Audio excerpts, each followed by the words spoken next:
because one of the questions I was wondering is, as we talked a little bit before, I think a lot of guys are hesitant to be coached by a girl. And so was that something that you ran into? Was that an issue? Or because I know you guys don't often let people choose, right? It's kind of No, like we don't. right. Yeah. So, and it's so funny, like I was telling you, we're in a podcast break right now. Like every 10 episodes, we take 4 weeks off. But Okay. we're going to open next podcast season with an episode like literally all about this. And personally, I had a lot of male athletes, and I never felt like they, for 1 second, were weirded out by it. But I have the 4 guys, like, Right. it's been okay, like the whatever, right? So I do have a couple, like I'm pretty lucky in that I never had a male come across my applications that was like, no,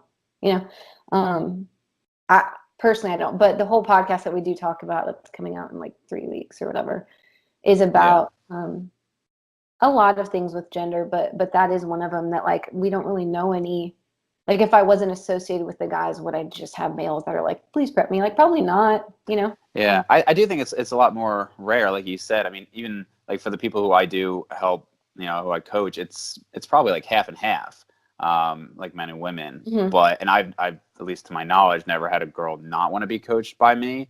But I'm sure I can think of guys who wouldn't want to be coached by a girl. I guess just I don't know if it's the stigma or whatever it is, and I think that's probably changing a little bit now. Yeah. But like, I mean, when I first had a coach back in high school, I didn't know of any female coaches. So that's part of it too. I think it just wasn't around as much then. Yeah. And what's weird too is, like, we don't know what we're not aware of, right? I think the girls that might be weirded out by being coached by a guy just don't ever look for guys. Like, I don't think Right. So it's because that's the thing, right? Is the other weird circumstances with 3D. Like you mentioned, we don't. If you're just putting in an application, you get whoever is up. yeah. Like, we have a rotating. Any one of the 5 coaches that is accepting athletes, like, has their flag up, is what we call it, and our admin knows. We go in order, like, just down the line, over and over and over. So, and we do that for a couple mainly because it was like, right now, like, Eric is probably the most sought after, well known, right, because of his name and his education, but he's not coaching. I mean, he does have a couple athletes, but it's not like his flag isn't up. It's people that, like, he's either coached before, knows in person, things like that. Right.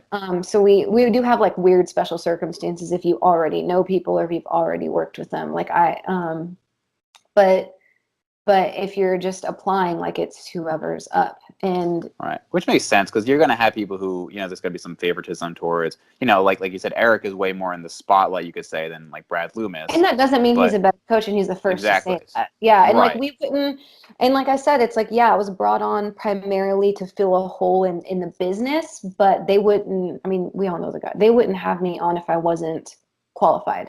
Sure. And I was, we work a lot together. Like, yes, it's 5 coaches, but we speak every 2 weeks about, like, we have Eric we all talk about coaching, and we all talk about any athlete problems we have, and so it's not like you're on, like, some island with this one coach or whatever. Like, you need someone to have you personally accountable. But it's things like that. Like, we don't want to feed into the fallacy that, like, fame equals better.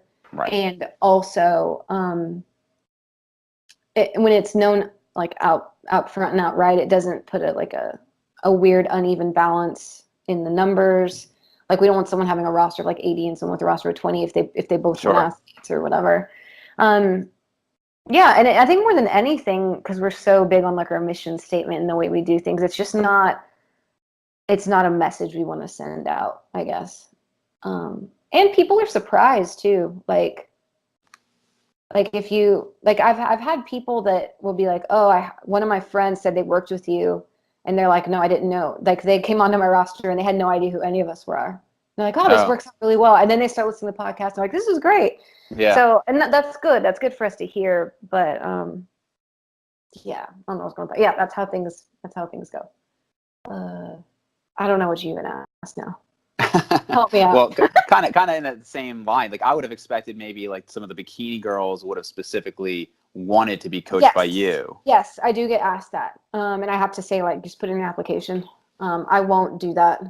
like I said, unless it's someone, like if one of my old athletes who's a female decided they want to come back on, that's different. Then yeah, no, I do get that a lot though. And I it's would just think it only matters when it comes to as much related to like the posing.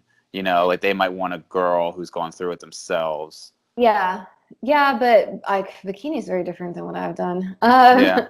So I can, figures, bikinis is a whole different posing thing. But usually, what the guys did before I came along, like you just refer out. And a lot of times posing for those more subjective classes works better in person anyway. So we'd be like, okay, where do you live? We know such and such might be good. Or we also know of a few coaches that do that via Skype, All right. like bikini coaching or posing coaching via Skype.